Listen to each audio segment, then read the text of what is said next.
You're listening to Storage Nerds Podcast, where we unravel the best-kept secret of the real estate investing world, the storage industry. Join the grassroots guru in self-storage, Stacy Rossetti, in insightful discussions about finding, funding, and running these spaces, allowing you to yield the highest returns possible. Get your foot in the door on self-storage and discover how to properly purchase facilities, negotiate with sellers, and close the deal without worries. Start unpacking that investment wisdom with Stacy right now.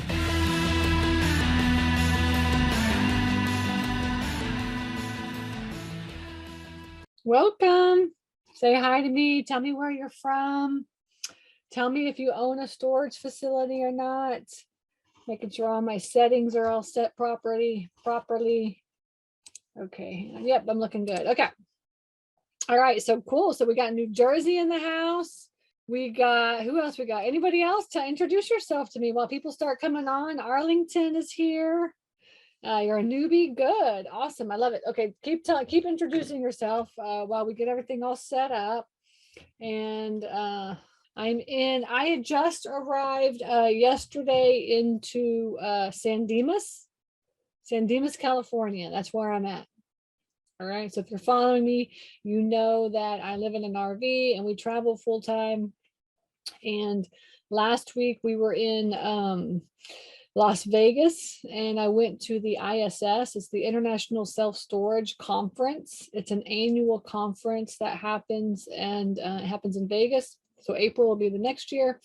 I was asked to speak, and I got to meet some awesome people. I mean, actually, I was there all day Wednesday, and it was really, the networking at this event was really, really good. I just really I got to meet so many people, while I was there. And a lot of people, came up and said hi, introduced themselves to me, which was really cool.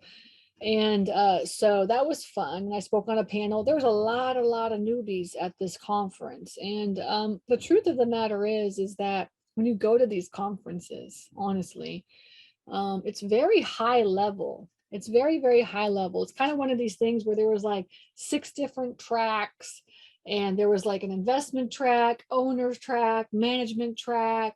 There was all these different kinds of tracks that you picked out. And then there was all these different kinds of sessions. Was anybody there? But if you're there, let me know. Okay.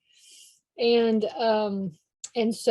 then there was like a lot of people there, and I spoke on like one of the very first sessions, and it was under the investment track, and it was on analysis paralysis. Essentially, it was like how to actually like get over analysis paralysis and like take action and actually get your first deal done. And so it was.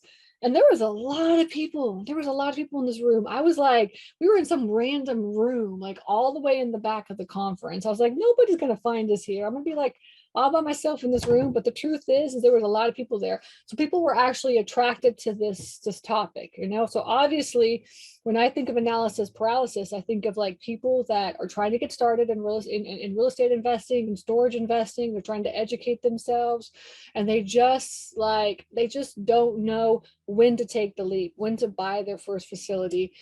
And they're just having a hard time. They have this like fear factor, right? So you guys tell me if you relate to this in the chat, if you're relating. But essentially there's just like this fear of doing your first deal.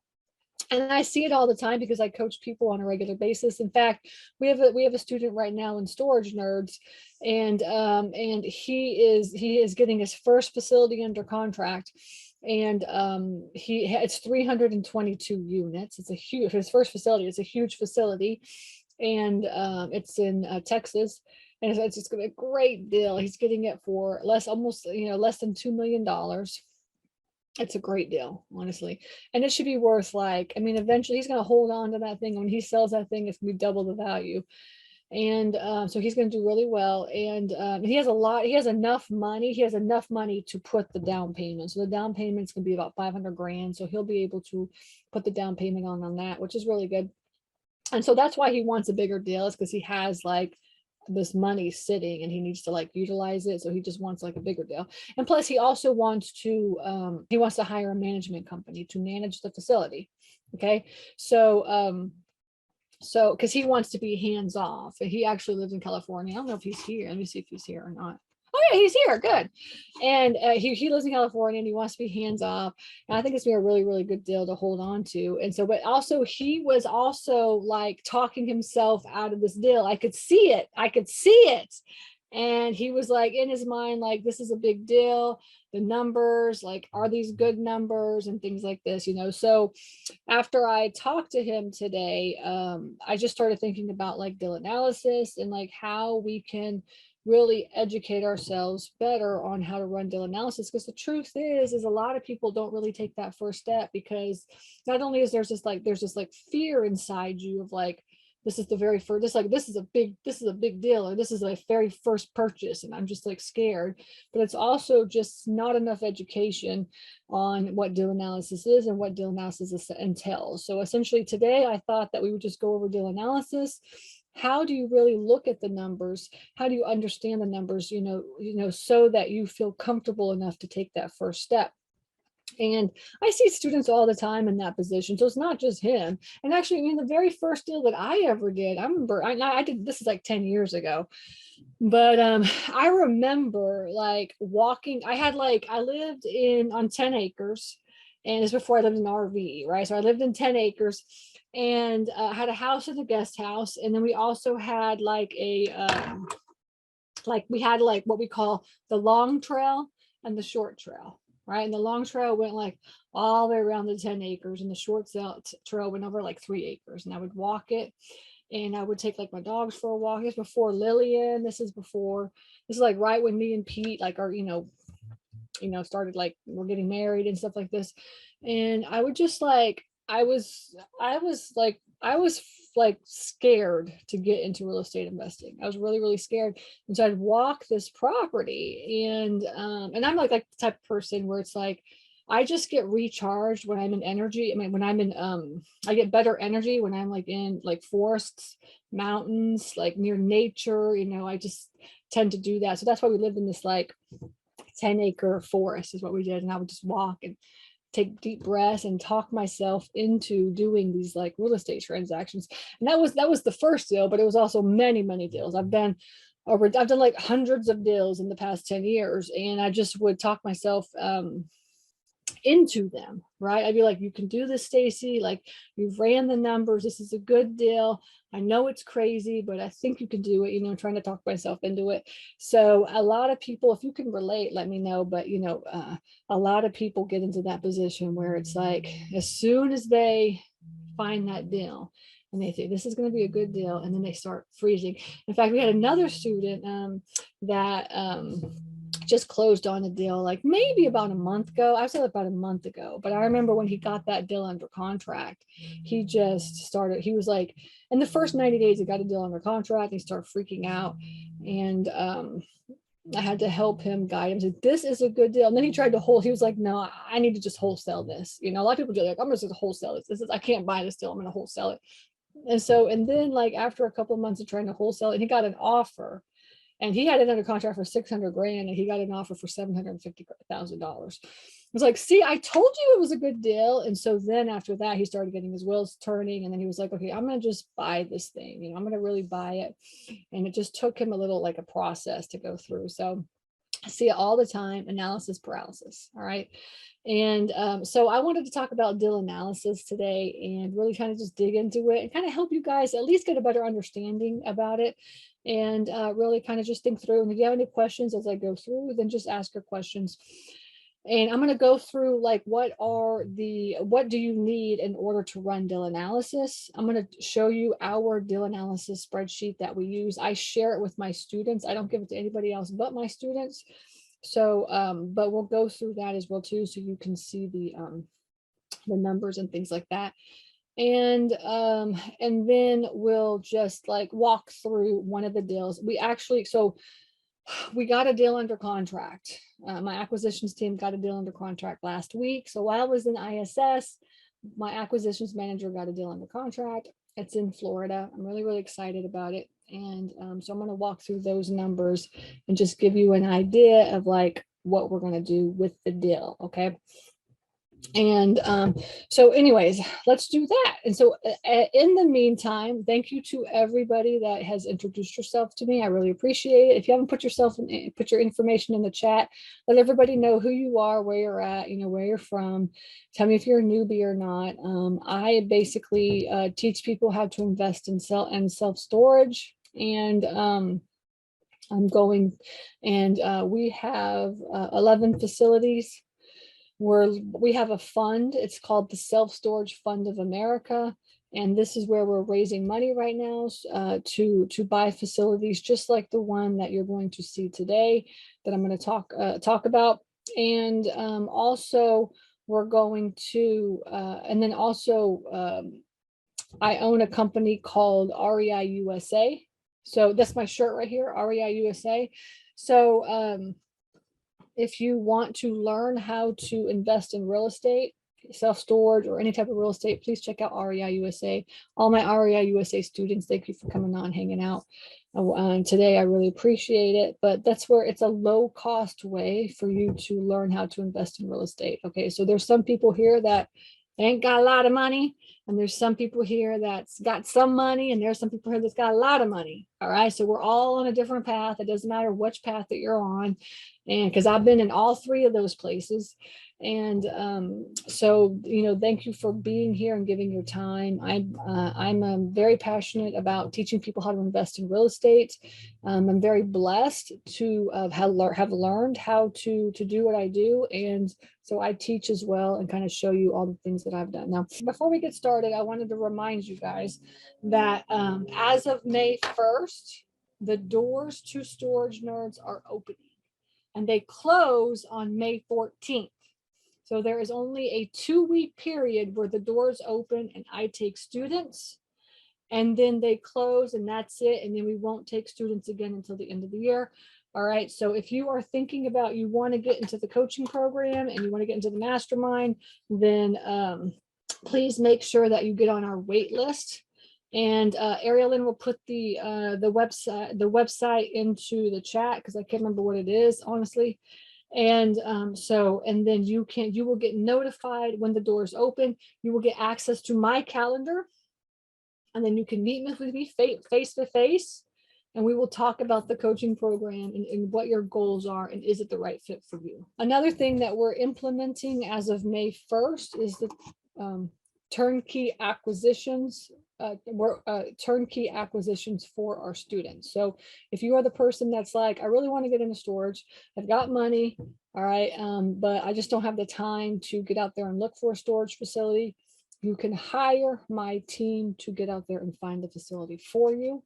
And this is my Muddy Boots program. So I'm literally just starting this as of May 1st. I'm only going to take a handful of people because I need to work through how I'm going to do this. But essentially, you get to hire my team. You'll get a acquisition specialist that will call owners and find facilities for you and manage the deal for you. And then present it to you. Okay, so so if you're interested in that, make sure you get on the wait list so that you can talk to me as well about that as well too. Okay, and the coaching program ranges anywhere from $1,000 to $50,000. Now it's $1,000 to $20,000. So I don't charge a lot, but it is an investment. Okay, so you got to make sure that you do have some money, not only for the coaching program, but also to purchase self-storage as well too. In commercial real estate, it ain't cheap. All right, it ain't cheap. All right. All right. Now you can wholesale self-storage. You can learn how to wholesale self-storage, and you can make some money, make money on your first one. In fact, if the deal that we were talking about today, if my student buys it, the person that is selling it is actually another student, is going to be making probably anywhere from $100,000 to $200,000 on the deal. So you can also wholesale self-storage as well too, but you do need some money. Okay, all right. And finally, if you're like, I just want to DIY and do it myself, then you can buy the course, Super Simple Self-Storage. Super Simple Self-Storage is my course, and then you can go to stacyrossetti.com and you can purchase that there. Okay, let's get into the dill analyzer. Oh, okay. Let me tell you about this. Let me tell you about this dill real fast. Let me see if I can find a picture of it too real fast. Actually, so what happened is that my acquisitions team actually went there today, and they act as my boots on the ground people. So I have an acquisitions team of 5 people, 5 or 6, I can't remember how many it is now, but their job is just to call storage facility owners and talk to the owners. Okay, and so what they're doing is going on to Google Maps, and then they're creating lists by just searching storage. That's it, right? And store it. And then I give them an area. Like, for instance, I said, like, I want to buy something in the panhandle of Florida. Go ahead and just build a list of every storage facility in the panhandle of Florida. Now, you can just buy a list if you want to buy a list. All right, but we don't buy a list, we build our own lists. And because I feel like Google Maps has the most accurate data most of the time. You can, with the phone number and the information, and sometimes you can buy a list and that list will be a little bit older, right? So we just build our own lists is what we do internally. That's just how we do it. Now, students will buy lists. I have lots of students that buy lists, and then they'll either call the list, right? Or they'll like mail a letter to the list. We personally, we build our list through Google Maps, and then we call the owners directly that way. And we also do what's called virtual driving for storage. So we also find for storage facilities that are not on Google Maps. All right, they don't have a website. They are not on Google Business Listing. They don't come up when you say storage near me. Okay. So those are what I call the hidden market. And so you want to find those. We find a lot of storage facilities that way as well too. And then we add them to the list, and then we call them and we try to find the owner, and we, skip trace and things like this. Now I have a lot of videos on that and, all kinds of like training stuff, either at stacyrossetti.com under free trainings, or I have videos on YouTube that you can watch on how to do that as well too. Okay. But I wanted to get into dill analysis. So it's not about finding stuff. This is about dill analysis. So essentially my acquisitions team, they called one of my team members called the owner and talked to the owner, and the owner said, yeah, I would be interested in just like either selling or getting an offer on the facility. And so that's kind of how the conversation started. Essentially, they called up and said, hey, I'm here to talk to the owner. Like, I'm just introducing myself, and I would like to know if you're interested in like getting an offer on your facility. The truth is that we make a lot of offers, and we present it that way as too. Like, would you like to get an offer on your facility? You don't have to sell it to us, but at least you kind of will get an idea of what it's valued at in today's market. All right, so it gives you an idea. And I also tell all storage facility owners, like I just talked to a student this afternoon, and I said he owns a storage facility, and I was like, he's like, people are calling me and trying to buy my storage facility all the time, and I was like, well, have you gotten an offer yet? He's like, no, I don't get an offer. I tell him I don't want to sell. I said, why don't you just get an offer? Just get an offer and see what everybody says. And so you'll, get an offer from all these different, people that are calling, just get an idea of what it is. And actually what it will do is it will give you an idea of like what they're looking for in dill analysis, because what one person asks and another person asks would be completely different. So the way that I analyze the dill could be totally different than like somebody else in the industry. And it's good to see kind of what everybody's looking at nowadays. Now some people get really deep into underwriting, and they ask, like I had one guy, he sent me this list of like 12 questions, and it was like, are you in a flood zone and all this kind of stuff, and I was just like, I ain't got time for that. I'm a business owner here, but so you don't want to waste too much time, but it will give you an idea of what everybody's looking for. Okay, that's number one. So now we got the facility. So basically, we talked to the owner, we put the offer in, and actually we use what we call the magic letter. And my students get this. but anybody could do it really. But my students get my letter that we use. And the letter that we use is essentially a cash offer plus 3 owner financing offers. All right. Now, typically when you talk to an owner, they don't, they don't say, oh yeah, I want to owner finance this thing. Give me an offer. I want to owner finance. No, they don't. And we don't ask them if they want to owner finance. So on the phone, we don't say, oh, like, can we give you an offer? Or would you be interested in owner financing? We never do that. In fact, what we do is just get the information from them that we need in order to run deal analysis. And then we send them an offer with 4 different offers in it. So we always have a cash offer plus 3 other different offers. We have a nice letter. There's like a little chart, and it just shows you like how much money, like, what the purchase price is, and then like how much money the investor is going to make if they owner financed it to you. And then it shows like the interest rate and the terms and things like this. But we call that the magic letter inside the Storage Nerds group. So if you join, you will get a copy of that. You'll get lots of training on that. So we talked to this guy, and he said, yeah, I'm interested in getting an offer. I've been thinking about selling, but I haven't really done anything about it. And I said, okay, well, we'll send you over an offer. So we did. We got the information that we needed to fill out the deal analyzer, and then we sent over an offer. And he was interested in, after we sent over the letter, he called back and he said that he was interested in owner financing. Okay. So, but I want to go through how we got to that process up till now. Okay. And then I'll tell you kind of what we came to what we agreed to in the end. Okay. All right. So let me share my screen real fast, and I'm going to get into, okay, hang on, actually. Let me pull up the deal analyzer. Okay. So this is the deal analyzer. This is basically what our deal analyzer looks like. This is what I share with the students. We don't usually typically have it in Google form. This is a Google form right now. But we do have it like in an Excel spreadsheet. And typically what we do say to our students is like every single one of your deals that you do should be a completely new spreadsheet, right? Because you don't want to be using the same deal analyzer over and over and over again, because the numbers and the formulas and stuff would get all jumbled.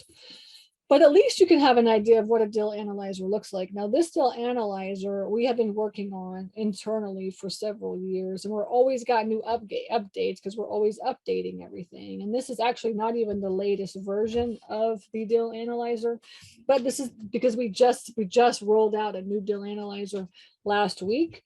But this is the version that we used from last month to run the numbers. And most of the time it doesn't. Most of the time it doesn't change. The numbers don't change, but every once in a while the formulas and the numbers will change. Okay.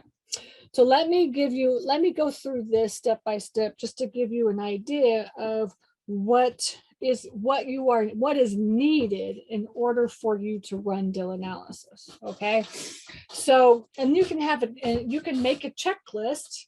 We have inside Storage Nerds, we have the everything that you need to ask the owner, which we call the seller call sheet.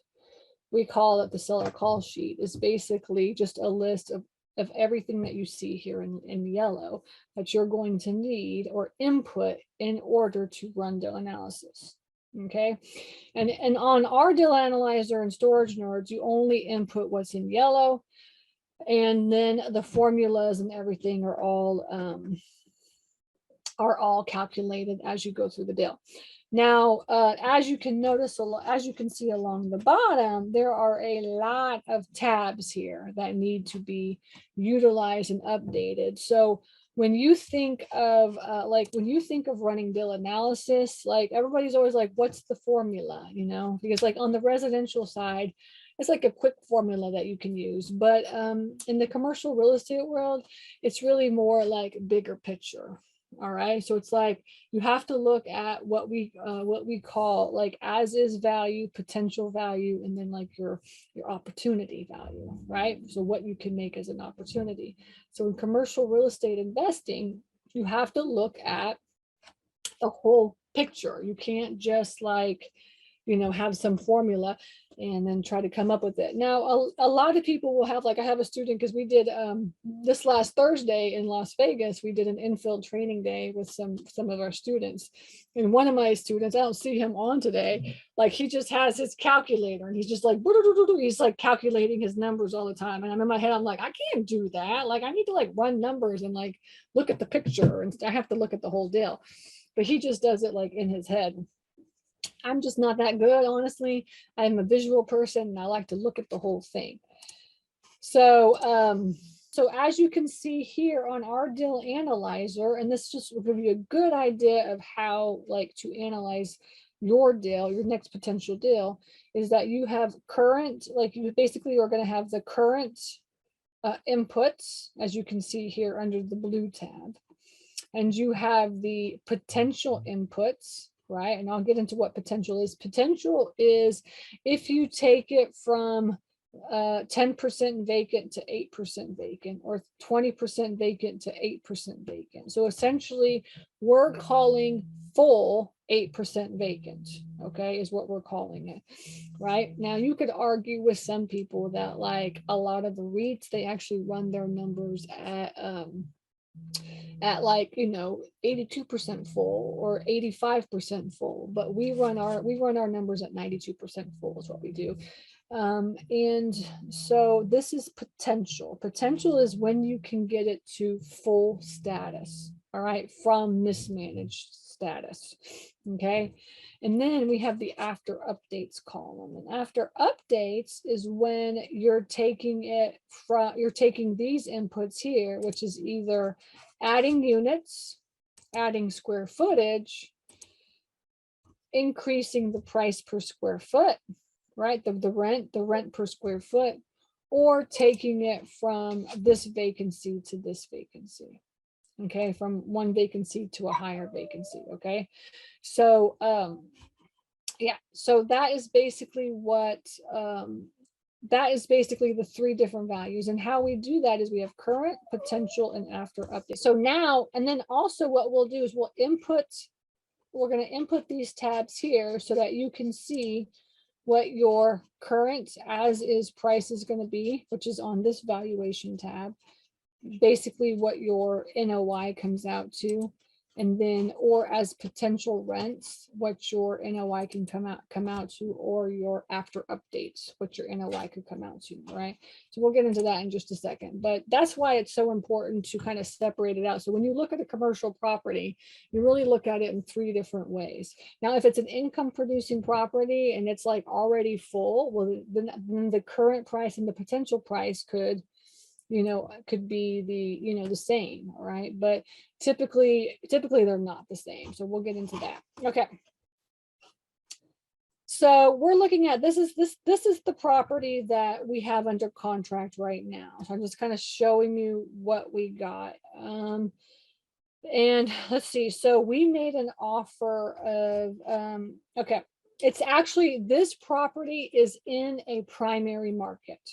Okay, it's in a primary market in Florida. Okay, I'm not going to say where it is, but essentially it's in Florida in a primary market. So yeah, there are great deals still to be had in primary markets. All right, you just have to find the primary market, the right primary market, you know, to purchase in.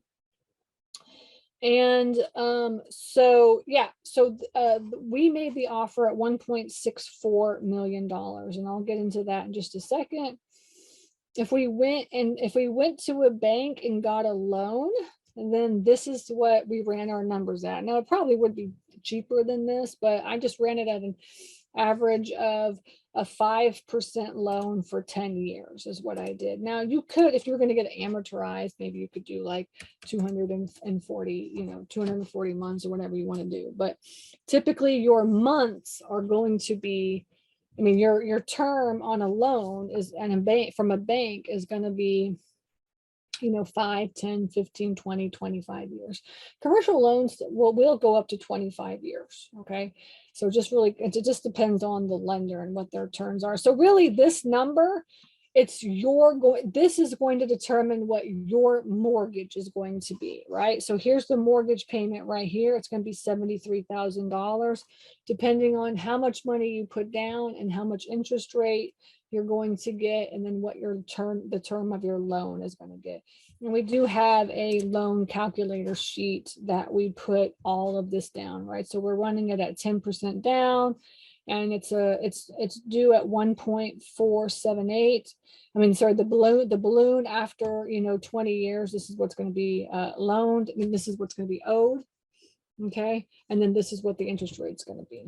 Okay. So there is a way to calculate your loan, and the loan is very, very important, because if it is if it's an income producing property, then you are going to go to a bank and get a loan.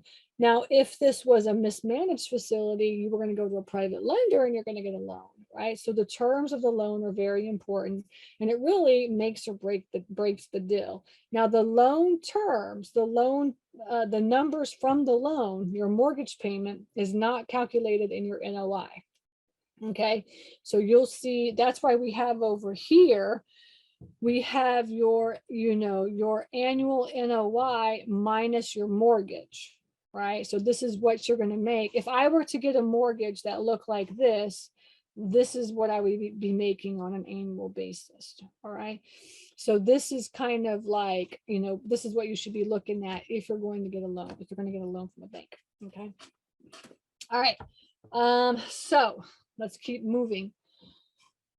Yeah, so now this section is the market cap rate. Now this is where you put in what the cap rate, like what is the cap rate going to be for the area that you're purchasing. Now, cap rates are all over the place. You could get a 4 cap in a primary market. You could get a 5 cap. You could get a 6 cap. You could get a 7 cap.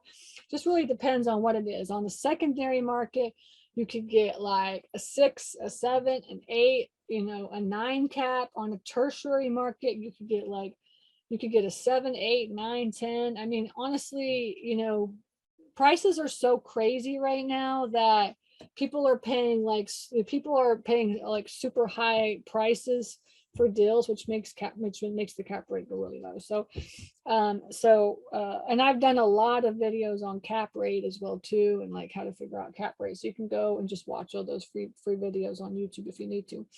But and I'll probably do I'll do another video coming up here. I'll do another session for the podcast or whatever on cap rate, because they are changing. The market is just changing so fast. But yeah, so this is in a primary market in Florida. And so obviously you could shoot for a 7 cap if you wanted to in a primary market, but then like the value comes down to like 1.25, right? And I would love to get a 7 cap in a primary market, right? But typically you're going to be at like maybe a 5%, 4 or 5 cap. I mean, in this area that we're in, probably a 4 cap. I mean, things will probably even go for a 4 cap right now. But we talked to the owner directly, and when you talk to the owner directly, like you just get way better deals. So that's why we talk to the owners. And so like you can see, I put a 5 cap in, and it comes out to, the current value comes out to $1.75 million. And then I put 6 cap in, and the truth is I'm just like playing around with the numbers. That's the valuation comes out to 1.5, right? So it's somewhere between 1.5 and $1.75 million. That would be a typical price that you would probably pay for something in a primary market, unless it's like an ultra big. Now, this is not a primary market where, it's not like, it's definitely not like downtown Orlando or, something like this, or downtown Jacksonville. It's in like a smaller city in Florida. All right. So the primary market is going to be a little bit, the cap rate in this primary market is going to be a little bit better than, big, huge cities in Florida. Okay. If that makes sense. Okay. And so, yeah. So now another thing with the deal analysis. So now we know you need the purchase price, you need your loan terms, you need your market cap rate. All right. And then you need annual income is what you need. Now, annual income for me, right? Because there's some facilities that have they have a lot of different ways to make income. So for us, what we do personally and what I teach my students is that you should really be separating out your units, your storage units from any other income that you get. And any other income is going to be like another line item income, right? So if it has parking, then you need to separate that income out. We typically don't do we don't look at price per square foot for parking. Okay, we really look at lanes, we look at the competition. So I like to separate that out. Now, some people will calculate in the price per square foot and calculate out the total square foot and try to figure out how it is that way for parking. But I typically don't do that. What I do is I just separate that out. I say parking is making this much and storage units are making this much. And then if there's an apartment building, it's making this much. If there is, if there's like a commercial space, it's making this much or whatever. So we're really kind of separating all those income streams out. Okay, is what we're doing. Now here it has a yearly receipts or annual income would be at $140,000. That's because it does have it is making it's making $140,000, but I think it has some other income. Let's see. No, maybe not. Annual potential. Actually, oh, no, it's not making, it doesn't have any other income at all. So that's good. So it's making $140,000 a year is what it's making. It's 93 units. 93 units. All right. So that's the only income it has is this 93 units. And its total square footage is at 11,802 square feet. Okay, so you're going to need the number of units, you're going to need total square footage, you're going to need the annual income, the market cap rate, the purchase price. You see how you can really make a good checklist out of what you need to know in order to run deal analysis. And these are all the questions that you should be asking the owner when you talk to the owner. Okay, what's your yearly income? What is your number of units? What's your total square footage, right? This kind of thing. So you don't want to ask the owner, like, what's the cap rate? Because they ain't going to know the cap rate most of the time, right? And, they're not going to, you don't want to ask the owner, like, what are my interest rate? What's the loan interest rate going to be? Because they don't know, but you need to know that for your deal analysis, okay? And it's 90% full. So it's always full. When we talked to the owner, he says always full. He said, I have a couple of owner units. He said, and those are being used by me. He said, that's why I'm saying 10%. But he said everything else is completely full. Okay. All right. So as you can see, those are the inputs in the current areas. This is how you run your as is numbers. Initial clean out and initial repairs. Essentially, this is what's your capex. This is just another way of saying what's your capex. How much is it going to cost you to get this thing up and running? Now, this facility that we got under contract is there ain't nothing wrong with it really. This is like a nice facility. Actually, it's indoor units. It's actually a conversion. That's what it is. It's a conversion. It's a brand new building that has indoor units, climate controlled. The whole thing is climate controlled as well too. That's another thing I didn't bring up. The whole thing is climate controlled. It's indoor conversion is what it is. Okay. And let's see what else. And so yeah. So we looked at this. So everything's climate controlled. We're getting $1.10 per square foot is what we're getting. So that's the price per square foot that we're getting. Okay. And then the property taxes are about $6,000. Utilities are $9,000, right? So I told you it's all climate controlled. So now you know you should have a very high utilities bill. All right, when climate control. And then the units, but he said actually it's really not that high. I mean, he says it's not really that much. It comes out to like a little bit less than $1,000 a month. He says like $750, $800 a month, something like that is what it costs. Okay. And then insurance is $600. Okay. And and then those are the things that you ask the owner. All right. And then also you're going to be trying to input what you can possibly make on this facility. Can you raise the prices? Can you add on? Can you expand? Can you add more units, right? This is where the after updates tab comes in. This is when you're doing your due diligence and you're trying to figure out like what the competition looks like and how, how you can raise your rates, or if you can raise your rates. Okay. So on this particular one, there's 93 units.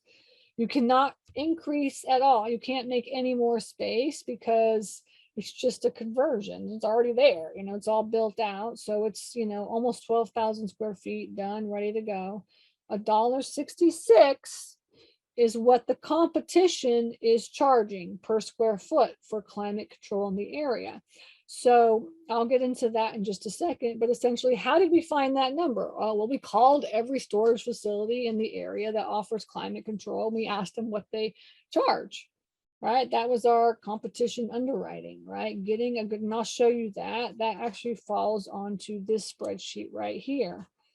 And it's where you're going to be like asking for, like you're going to be calling competition and asking them for the prices. So as you can see in the area, there's 5 by 10s that are going anywhere from $126 to $152. The average per unit is $138. All right. And then there's 10 by 10s that are anywhere from $69 to $232, right? Which comes out to $177 per unit. There's 4 by 10s. I don't think, no, there's not 4 by 10s. Sorry, 10 by 20s. And there's units that are from $117 to $362. All right. And so on, right? And then you're coming up with the average per square foot on the units that are apples to your units. All right. So it's imperative that you do extensive competition research.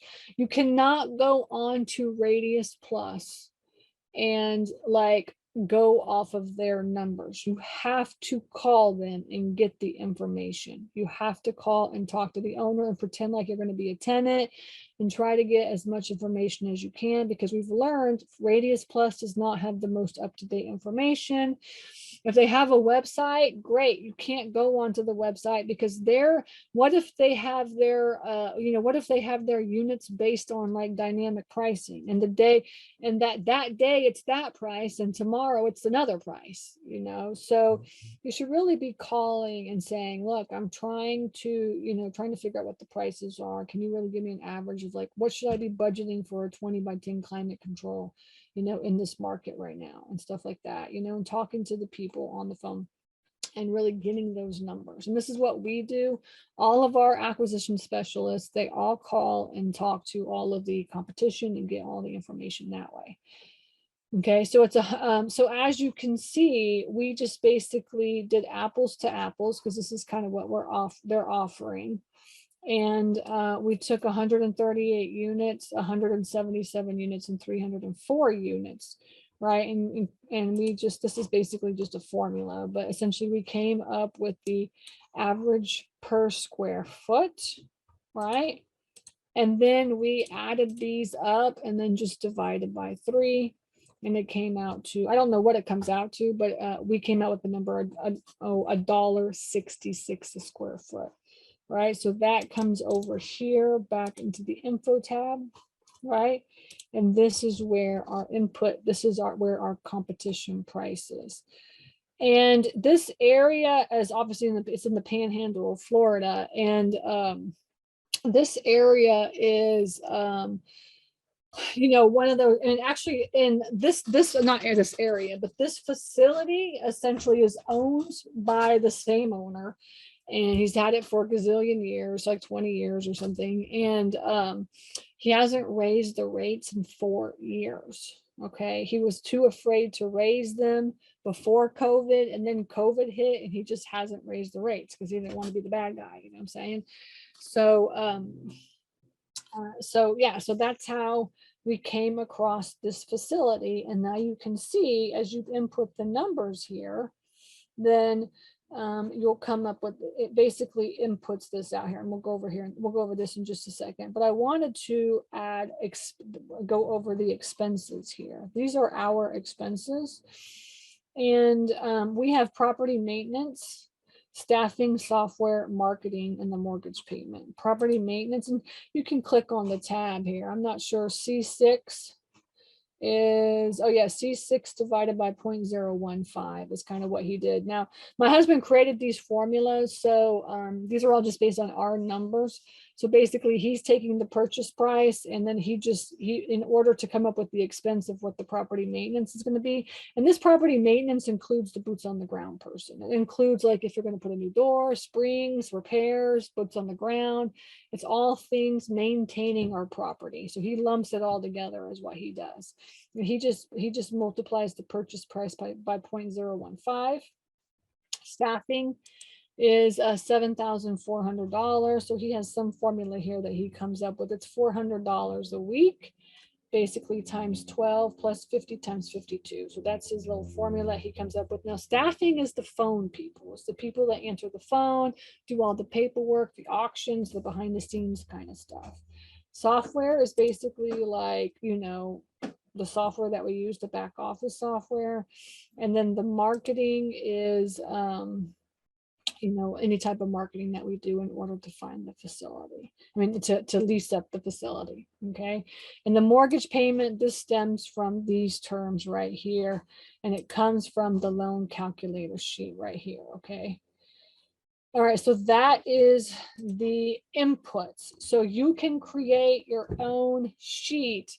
What should I be asking the owner? I just told you exactly what you should be asking the owner. Now, it doesn't really matter what the owner's expenses are, really. It really matters what your expenses are going to be. Okay, so this is where you're going to create your own expenses. You're going to come up with a list of all the questions that you should be asking the owner, so that you can find some way to be running deal analysis on commercial real estate. Okay, and this is kind of how I do it, but there's got to be all kinds of sheets out there.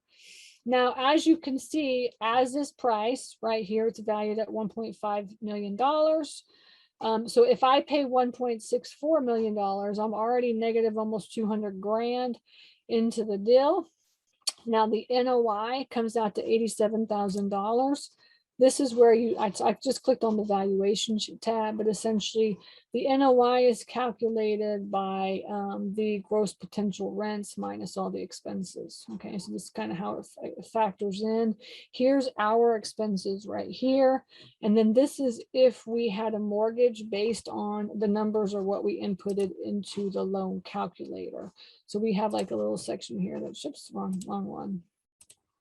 This one here that shows us, like, this would be our net if we had that mortgage of a 5-year, a 20-year loan at 5% interest with 10% down, right? And those numbers would change. Now, if I put 20% down, let's say if I put let's say I put $350,000, that's 21,000 down, then all the numbers would change, right? So the monthly, what we pay per month, and then the in total cash investment. All right. And then our mortgage payment would increase. I'm sorry, our net essentially, the cash on cash return would be like $32,000. Okay. All right. So that is basically your NOI and how to calculate your NOI. And now, as you can see, from current to potential to after updates, we basically just separated those out. So this is really current right here, and this would be potential. Remember, potential is getting it from 10 or 20% vacant to 8% vacant. So this is basically running your numbers if it was full. All right. So we're making around this much money, we're minusing our expenses, and the net operating expenses $90,000. If we had that loan that we were taking out, we'd be netting $35,000. Okay. Now, if we can increase the rate from, right? Now, this is the after updates. This is where we're the only thing that we can do to this facility is increase the rates to $1.66. All right, so after updates is here. And then this goes, I'm sorry, wrong one. This is here. And so basically you can see our gross potential rent, $235,000. Our NOI is $163,000. Our mortgage is $108,000. I'm sorry, after mortgage, we're netting $108,000. Okay. So that's the difference. And that's why it's so important to understand your as-is price, your potential price, and your after updates price. Okay. And you should be able to run it so that you can see what your cap rate is. We're buying at a 5 cap. All right. We're increasing it to a 10 cap. And then most likely we'll sell it at a 5 cap. A 5 cap again is what we'll do. As soon as we increase the rates, we'll just stabilize it and then we can sell it in the next year to 2 years. Now, well, that's if you had a bank loan. Now, remember, I told you that he is going to, and before we get into what he was going to do, I wanted to make sure that you knew that inputting the unit mix is also very important. And getting the unit mix, which we input it here, and it's very important to get, how many sizes that you get, and then like what the unit number comes to, and then what the square footage is, right? Because they'll say, oh, it's 12,000 square feet, but then once you add it up, it really comes out to 11,802 square feet, right?